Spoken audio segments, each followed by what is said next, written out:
Independent events. We're looking at independent events. These are events whose outcomes do not affect each other. So the outcomes are independent, right? They do not affect each other. Okay? So what are two independent events? For example, your hair color and intelligence. Those are two independent events. Okay? Your hair color would never affect your intelligence. So whether you have black hair, blonde, red hair, it really has no bearing on your intelligence, right? Your intelligence is independent of your hair color, right? But what's interesting is we usually want to find the probability of two independent events both occurring. Okay, so you usually find the word and when we're dealing with independent events. The probability of A and B, or the probability of both A and B. So what do we do? In this case, instead of adding, for mutual exclusive events, we added. For independent events, we now multiply the individual probabilities, right?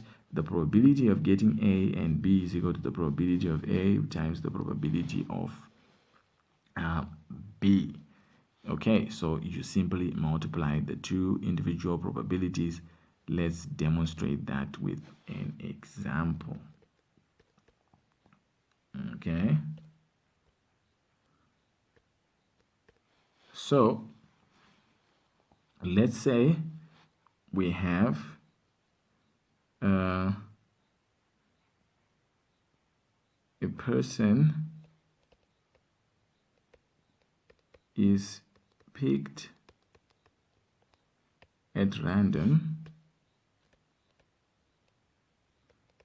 from a class and asked to throw a die.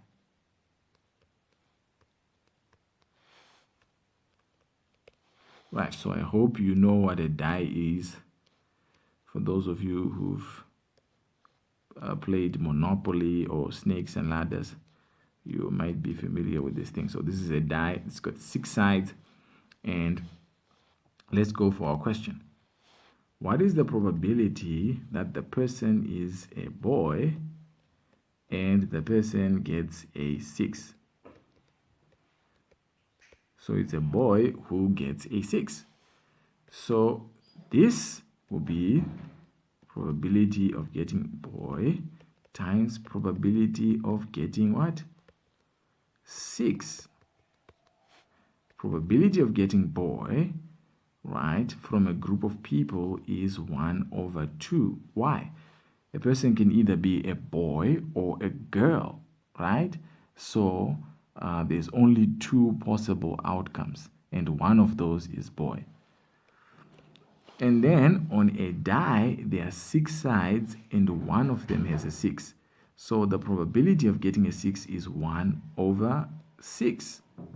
So if we multiply this, 1 times 1, that's 1. 2 times 6, that gives you a 12. So those are 2 independent events, and we found the probability of getting both, right? The probability of getting a boy, and at the same time, the probability of getting a 6. So you can try the questions on this section.